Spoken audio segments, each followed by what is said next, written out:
paparating na appearance po sa Senado, going to it, sir, medyo nagkaroon po ng reaction ang ilang mga cyber judges regarding po sa naging pahayag po nyo recently.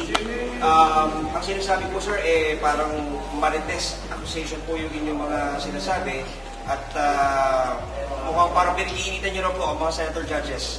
Ilan sa kanila? Ano po tumingin po rito? Narinig ko na naman yung marites pangalan ng babae yan Parang Petra no? So anyway, allegation na parang nananakot ba yung sinasabi mo? Alam nyo, mandato ng NBI yung mag-imbestiga. So kung may pumasok sa atin dito na mag-imbestiga tayo, gagawin natin. Ilang bagay yan nasa mandate natin yan sa Republic Act 10867. By mutuo proprio, pwede yan, or upon a complaint, or upon direction from DOJ or Ombudsman, gagawin natin yan. Sa pagkakataong ito, may mga pumasok sa ating ebidensya at patuturing na rin nating reklamo sapagkat marami nagsasabi na yung PhilCoc hindi na subject sa auditing and liquidation proceedings. At kung maalala nyo, wala naman akong binanggit na pangalan kung ano yung sinasabi ko. Ang sinasabi ko lang, yung PhilCoc, kailangan imbestigan. Kaya nagulat ako na nagkaroon ng reaksyon na gano'n. Sir, sundutin ko yung tanong ni Sir Jan. Senator Pia Cayetano called your actions possibly contemptible. Your reaction on that? Hindi ko alam ba't saan manggagaling yung i-contempt tayo dahil wala naman tayong ginagawang pananakot.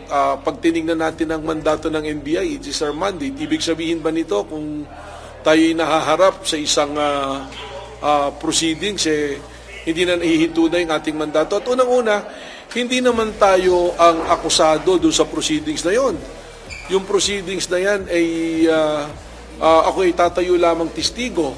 At based on the pre-trial order, ako ay testigo not only for the prosecution but also for the defense. So hindi ko po alam saan nanggagaling yung sinabi na tayo ay nananakot or kung ano pa man. Pero sir, meron yung isa po pong sinasabi, bakit hindi nyo na lang daw po investigahan quietly, ba't kailangan i-announce? Ano daw po ba ang intention? May nagtanong po tinanong sa akin, so kailangan ko po sagutin. Dahil kung hindi naman natin sasabihin, ang publiko sasabihin, tinatago natin yung mga investigasyon, ano po? So kailangan po nating ipaalam. Just like any other investigation na dapat at gustong malaman ng tao, may public interest, kailangan nating sabihin sa tao. Marami po tayong iniimbestigahan na imbued with a huge public interest. Matagal na nga po ito katanungan. Katunayan, this is a subject of a Blue Ribbon investigation by Senator Dick Gordon. Siya yung namumuno noon. Na ito'y nahinto. Hindi nagkaroon ng Blue Ribbon Committee report. So, siguro may interest yung publiko kaya may nagtatanong sa atin. Ano po? Pero sir, kung may, sorry po, last naman, kung may gano'n na pananaw, yung isang senator judge, are you ready, sir, to face that possibility ang ma-contempt bilang kayo ay haharap next week bilang testigo? Well, ano po ba yung mga rason sa contempt? Dalawang bagay yan, direct saka indirect. Wala naman po akong ginagawa yatang paglabag. At again, ulitin ko, lubos po ang paggalang natin sa Senate Impeachment Court, including its members. Ano po. Sa totoo, nakapagtaka dyan, yung pong mga judges natin, they have to exhibit the impartiality, yung pong called neutrality and impartiality of a judge. Dahil wala pa naman po, naglalabas pala ng ebidensya. Mas nakakatakot nga po para sa aking testigo dahil parang may pagbabanta na nga ng contempt sa atin. Pero again, ulitin ko, tayo po ay kinuha based on the pre-trial order na testigo para sa prosecution at sa defense. Ano ibig sabihin mo nito? Ang atin pong ilalahad dyan kung ano ang naging pong findings po ng National Bureau of Investigation sa usapin po ng impeachment, particularly on the issue of great threat and inciting to sedition. Sir, noong 2021 na-dismiss ng Ombudsman yung case against Vince Dizon, Secretary Vince Dizon, about the 2019 Southeast Asian projects. Ano pong, will it affect this case? Well, magkaiba po yun. Alam ko po yan. Kaya nga nagulat ako na binabanggit yung pangalan ni Secretary Vince Dizon dito. Because I have a copy ng joint resolution na naimbestigahan na po dito yung aligasyon kay Secretary Vince Dizon kung siya dating BCDA na chairman, ano po. So na-clear na po siya ng isang investigating body which is ang Ombudsman. Kami naman po rito mag-iimbestiga rin and will do a referral. So fact-finding po yung gagawin natin. Ano ba yung fact-finding natin dito? Yung PISCOG na dahil hindi siya nasubmit sa audit. Ano yung mga titingnan natin? Yung mga pumasok na pera. Because to my initial observation na binigay sa atin, this is about 2.3 or 2.2 billion pesos na pondo ng gobyerno na inilagay po sa PISCOG which is NGO siya, foundation siya na tinayo for that purpose. Ano po? Ito para foundation, para pang inano mo rito, yung sa Napoles doon, mga foundation yan. Ganyan po yan eh. Yan po yung ating iimbestigahan dyan. Dahil pera po ng gobyerno yan, pera ng taong bayan yan, this should be subjected to liquidation in audit. Ano po ba yung audit natin? Narinig natin yung mga binayad po sa mga officials, yung mga uniform na binili, yung pong pagkain na sinasabi dyan, chicken longganisa raw, tapos may allegation na kikiam. Magtatanong po tayo ng mga gano'n. Alamin po natin yan. Kaya po tayo nagpa-fact-finding. Para sa akin nga, katunayan, hindi nga dapat na nagagalit yung mga malalagay sa investigation. Kasi fact-finding, this is the opportunity na ipaliwanag at masagot, at kaya natin pinapalam sa publiko dahil gusto natin ng publiko magkaroon ng kaalaman sa pangyayari para hindi nagkakaroon ng speculation at pagbibintang. Director, isa rin po sa tinatanong is yung tungkol sa timing. Bakit po napunta tayo ngayon sa investigation? Ano po ba yung mga naging ganito yung timing? Is this a coincidence?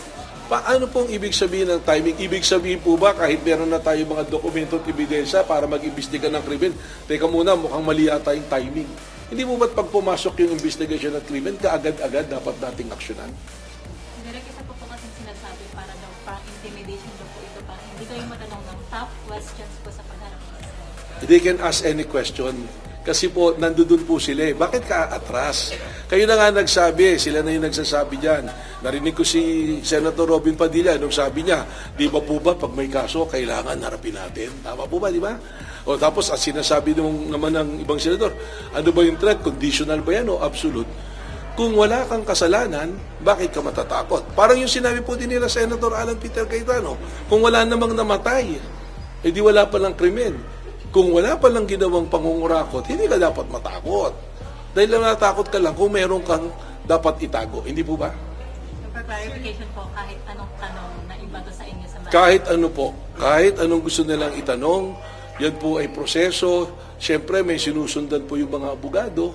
At as long as it will not compromise naman yung aking rights at hindi naman tayo dapat siguro bastusin doon, dapat naman po magalang na pagtatanong. Ganon din po yung gagawin natin dito. Again, ipapaliwanag ko.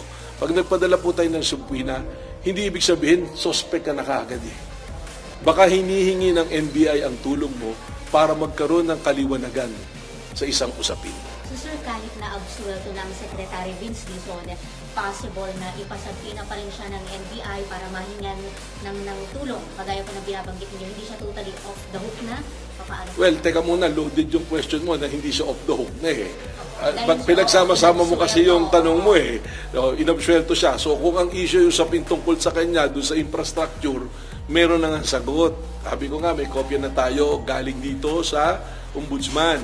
Okay, ngayon, kung kinakailangan ipatawag si Secretary Vince Dizon, bakit? Dahil magbibigay linaw siya doon sa ating inimbestigahan.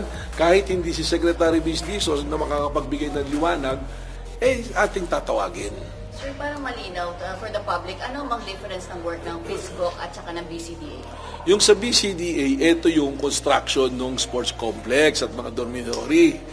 Yung sa PISCOG, at tinitingnan natin dyan, yung mga ginawa, uniforme, yung sa officiating, yung mga allowance sa mga atleta, pagkain ng atleta, yung mga travel tickets. Yan, kasama yan kasi may mga sinasabi rito, yung may mga travel agency na mga hindi pa nabayaran. May mga allegation pong gano'n. Hindi ko sinasabing hindi binayaran, ha? Sabi ko may allegation. O yung kaldero, hindi ko alam. Tatanong natin yan kung kanino ba talaga yan. Kasama ba sa BCDA yan o sa PISCOG ba yan? Kaya po tayo may fact-finding. Sir, may timeline na ba kayong kailan kayo magpapatawag ng mga resource person for that, yung mga dating opisyalis ng PISCO We're- at ng PCPA? We're coming up with a list para sunod-sunod na kung sino yung ipapatawag. Baka sabihin yung timing na naman. Pero nang sinimulan natin investigation, we will be putting up dito ang Public Corruption Bureau. Kasama natin mag-iimbestiga rito. Ang Financial Investigation Unit at ang Special Action Unit ang mag-iimbestiga nito. Director, kasi clarification lang po. The fact na nagkakaroon po tayo ng investigation, meaning sa inyo pong pagkakaalam, wala po nakafile na case po regarding po sa... Wala pa pong paglilinaw as to the PISCO. Ang sabi ko nga, may pondo ng gobyerno na pumasok dyan. Ano ang tanong? Pag may pondo ng gobyerno pumasok, hindi ba dapat isubject sa audit ng Commission on Audit? Hindi mo ba? Ano pa ba? Yung mga titingnan natin, may mga pumasok na donasyon, may pumasok na mga donasyon ng mga sports equipment, mga in-kind, may mga nagbigay ng donasyon na pumasok. There are allegations na mga may pondo nang galing sa confidential funds. So titingnan po natin lahat yan. Director, bakit po kanina sir na ang Facebook po ay NGO? It's an NGO. Hindi po siya government entity. Ano po ang difference po sir kung meron ba? Malaking diferensya niya kasi yung government entity, sila yung nagpapatupad. Pag NGO siya, siyempre parang private yan. But ang nangyayari dito, yung PISGOC, sila yung kumbaga sila yung nagpatakbo. Sila yung nag-operational nung SEA Games eh. Doon nangyari yan. At yun yung titingnan nga natin, yung interrelationship ng public officials na nasa PISGOC at yun nga kung ano yung pwesto ng public officials. Sabi po ni Senator Alan Philip Cayetano, paano daw po, mention yung kanya pagiging speaker, kung yung time na yun, po sa congressman, at kumbaga parang... Noong 2019, siya ay Secretary of Department of Foreign Affairs, hindi po ba? Yung sinasabi nating insertion, kung alam ko yung gusto nyong balikan, for the budget of 2020 yan, nung siya na yung speaker. So yun na, para alam na niya, kasi mas maganda naman nga, pag inimbitahan siya, di pumunta siya para sagutin niya yung mga aligasyon sa kanya. But again, I will tell you this, wala tayong pananakot dito. I mean, all of you here, if we are doing our mandate, nagsasakit tayo ng investigasyon, nagsabi pala na mag-iimbestiga, bakit naman ang reaksyon mo kagad na nanakot ka? At para hindi matanong na mabibigat ng tanong, tingnan po natin sa Martes. Lahat ng gusto nilang itanong, sa abot na aking makakaya, ay atin pong sasagutin yan. But having said that, sir, is not allowed yung public official na umupo as chairman sa isang NGO? Yan ang isang titingnan natin sa investigasyon natin para nga magkaroon ng kalinawan. Di po ba? Sir, may chilling effect daw po, sabi ni Senator Alan Cayetano, yung pag-iimbestiga dito, parang iniisa-isa na daw sila. So, Well, unang-una, paano mo sasabihin may chilling effect? Meron na po bang botohan kung sino ang boboto for impeachment saka acquittal? For acquittal or conviction? Wala pa naman eh. May isip ko ba kung meron ba by this time, masasabi ko ba ang iboboto niya, conviction or acquittal? Hindi po ba? So paano natin sasabihin? Ang bottom line dito at malinaw na proseso at ebidensya bilang NBI na investigating body, base sa dokumentong dumating sa atin at ilang reklamong dumating sa atin, kailangan namin gawin ang investigasyon. Sir, sabi po ni Senator Cayetano kahapon, sir, na just because walang bidding, may anomalya na. Ano po yung masasabi niyo, sir? Because under the procurement law daw po, there are many modes of procurement. So Well, don't make it appear sa public na just because walang bidding, may anomalya. I agree because there are several modes of equipment under procurement under the Procurement Act. Kaya nga po tayo mag-iimbestiga. Sapagkat ang sinasabi nga natin, gusto nating malaman kung paano ginawa ang procurement. Kung kinakailangan idaan sa bidding, idaan natin sa bidding. Ito na lang po, bottom line, kailangan po natin gawin yung investigasyon dahil nga maraming katanungan. Yun lang po. Okay na. Director, sabi rin po kahapon ni Senator Alan Cayetano na paano naman daw kung sabihin niya magpa-investiga rin siya. Sabi nga rin po niya kung maging mainit daw yung ulo niyo dahil yun sa NBI Academy daw. Hindi, wag natin palakihin yan because ang context doon, nagbibigay siya ng halimbawa, that is hypothetical.